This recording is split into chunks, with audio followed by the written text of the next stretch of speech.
Who are you blaming for this one, Saquon or Sirianni? It's unquestionably, unequivocally Nick Sirianni.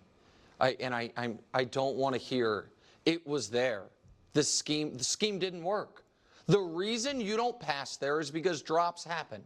That's why, fumbles happen too. There have been 60 drops in the league through 2 weeks. There have been 29 lost fumbles, but it's worse than that because drops can only happen on passing plays. Fumbles can happen on literally every play. So you're about 4 times as likely to have a drop than a fumble. It is not the same risk. It is very simple what you do there. You run the ball on 3rd down. If you don't pick it up, if we're really being smart, you run it on 4th down again. And by doing that, you guarantee your worst case scenario is you go to overtime. Let's just play it out with me. You run, you run.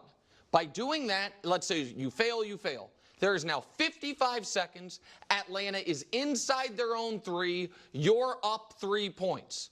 There is no world where that ends with them going 98 yards for a touchdown. Justin Jefferson's not walking through that door. If they get in field goal range, they're kicking a field goal. Instead, and by the way, how far from field goal range are they if they're inside their own 5? About 60. Well, guess what? You did that. You gave them an extra 40 seconds. You then kicked it through the end zone, which makes them 70 from beating you. 60 from tying is your worst case scenario with 60 seconds left. Instead, you said, you know what? Let's make the worst case scenario 70 from losing with 100 seconds left. It's malfeasance. It's awful. It's indefensible. And it came from a coach who all day long was seemingly spinning a wheel in his head on 4th down decisions. Early in the game, we're going for it. Middle of the game, we're a little conservative. Now we're going for it again.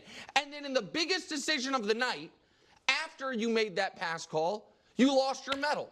Go for it there and try to end the game there. And again, be in a situation where if Atlanta gets in field goal range, they're super conservative, they kick the field goal, and you're the better team going to overtime. You created the only world that could exist where you lose the game in regulation, and it's totally foreseeable. The moment they sent out the field goal team, you said, Brew, I'm sure, well, a minute 45 left, Kirk Cousins, you got to go 70 yards. You're not saying they're a favorite, but it's like, they could do this and just beat you. 4 down territory the whole time. Yeah. That's bad coaching. So, yeah, it's Sirianni, not Saquon. I agree with a lot of... Okay. I'm going to let this clip play as well because I'm sure they're going to get into the more... more into it, especially about like Jalen Hurts and the Eagles as a whole, which I really want to unpack. But I'm probably going to make a lot of Eagles fans angry right now. I agree with a lot of what Nick is saying because he's kind of pointed this out before, like last year, I believe, and it is. It's arguably his smartest take he's ever had. I'm not saying that it was the wrong call for Sirianni to do what he did in terms of Saquon Barkley. It was a perfect play, perfectly dialed up, and Saquon Barkley catches that ball 99 out of 100 times. It just is. But Nick's whole philosophy is that it's better to set the team up to be up by 3 than to be up by 6 because now you're forcing the way how the offense is going to play, like the Atlanta Falcons here, they know they need a touchdown, so they're going to be more aggressive, and in a lot of ways, it's going to be easier for them to score a touchdown than to play into field goal range because of the way how they're going to be a lot more conservative. Plus, it's going to all now come down to a field goal, as well as now that field goal only puts them to tie rather than to take the lead. And it is interesting. It's thought-provoking, and it is something that you got to have to really kind of go through the analytics a little bit more deeply, and that's what kind of Nick is saying. It's like, if the Falcons are now set up to have the ball with a minute 40, they have to score, and if they score, they win. And if you're up by a field goal, they have to also go farther, right? They have more time to make up. More space to make up. And that's what I was thinking as well. It's like, actually, if you just go for here, and if you don't get it, they have to now go, more yards to kind of get into field goal range than if you get them in the 30. Like, it's just interesting. It's kind of math, and it is very kind of like poker and blackjack-esque. So I do, there is a lot of truth in what he's saying in that regard, but I don't think it's as disastrous as Nick is putting it out to be, or like any of those coach like no other coach would have made the decision that Nick Sirianni made. Plenty of other coaches would have made that call. Plenty. So this idea that Nick Sirianni just made the most boneheaded decision that any coach could ever make, that's where I emphatically disagree. What you said, I don't agree with you saying there's no world in which they march 97 yards In less than a minute with no timeouts? No, it could happen. I mean, a lot of people didn't think what happened would happen. Okay. So I agree they should have run. They were averaging 5 yards a carry, You probably just almost 200 yards rushing that all night. If you don't get it on the third down, do the tush push. Right. Which was working all night, even with Jason Kelsey in the booth. Okay. That said, and you guys know, I love this guy. Oh, wow. Catch the football. Nick, you're right. They should have run. But catch the football. Saquon Barkley is a good receiver. I know he's had drops in his career, CMC-esque. but he still is a very good receiver. The first game against Green Bay made a great catch for a touchdown. This is a catch that most high school running backs would make. This is a catch that Saquon would make 99 out of 100 times What I said. at least. Okay. You have got to catch the football. And Nick, yes, the probability of a fumble is not as great as a drop, but you need players to execute no matter what you call. You could call a run, and he could fumble. You could call the tush push, but mess up the snap. Like, stuff just happens. This dude, and again, Saquon was great all night. In fact, I was actually ready to come, and I'm thinking this during the game. I was like, oh man, tomorrow I'm not only going on the show and saying, yeah, I told you he could be Christian McCaffrey. I would say he's been better than Christian McCaffrey until he dropped the football. And look, hopefully he can recover and it doesn't mess with him mentally. But, Nick, you got it. I agree. It's a bad drop. And if you catch it, they win the game. But it's like in tennis, the difference between an unforced error and a forced error. Sirianni doesn't have guys chasing him. Sirianni doesn't have sweat on his hands. Sirianni's job is to put his team in the best position to win. And he didn't do it. Saquon throughout the night did his job and then in one spot screwed it up. Sirianni, 20 minutes prior, wasn't ripping off long runs. He was running down the sideline to make sure he got to celebrate with Chauncey Gardner-Johnson on camera after this big fourth down stop. He made sure to do that. This is bad coaching, and this is indicative of a team that finds ways to grab losses from the jaws of victory. Can we show you what they've been since week 15 last year? The rest of the league, you're up in the final 2 minutes, you win 90% of the time. The Eagles win 40% of the time. Can't put that on Saquon. That's a coaching problem. And I just don't find them to be run in a serious manner.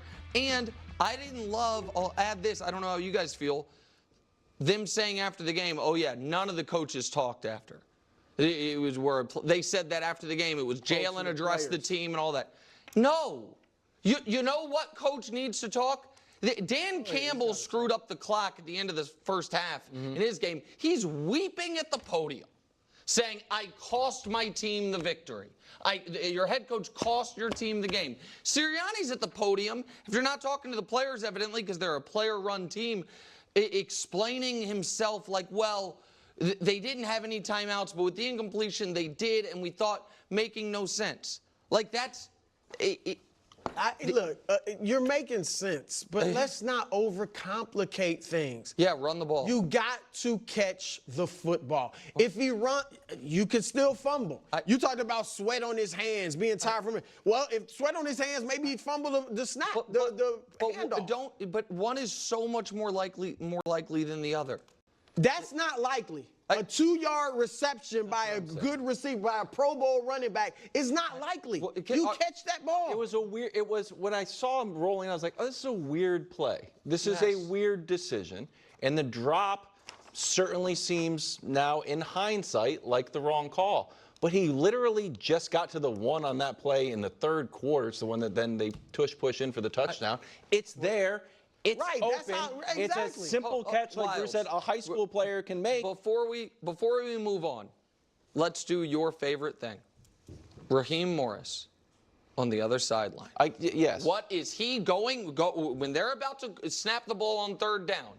Is he hoping and praying that they this is a throw the ball. run or a pass by Philly? You're probably right, yeah. He's But you know praying what else? it's a pass. When that ball is in the air, you know what Raheem Morris is saying? Oh my we've God. lost. Yes, It's over. he's saying we've lost. Because Agreed. I expect Saquon Barkley, a Pro Bowl receiver, to catch the ball. We all expect him to catch it, but your 98 percentile outcomes of running the football is your worst case is it's 4th and 5 with a minute left and you make a decision. Your 1 in 10 chance of negative outcomes if you throw the ball is exactly that. And so These are professional players at the highest level. You shouldn't play the game thinking they can't make plays. But you should play the game thinking, have we done enough to win if I don't screw it up as the coach? Can we just get on the bus with the win? Or they're at home, I guess there's no bus, but can we just get the win? And they were there. Yeah. And they created a scenario where instead of the worst case scenario being we're going to overtime, a likely scenario was we lose in regulation. Okay, so let's talk about this a little bit. This is clearly going to be 2 clips. By the time you see this video, I think the other one's going to be posted as well because it's going to be a deeper dive. I assume it's going to be a deeper dive into like the Eagles' troubles, Jalen Hurts, this, that, and the third. This was more centered around Nick Sirianni and kind of the Saquon Barkley drop. I already have all my notes that I want to discuss, but this clip does not really offer it, so I guess I'll just kind of split it up as well.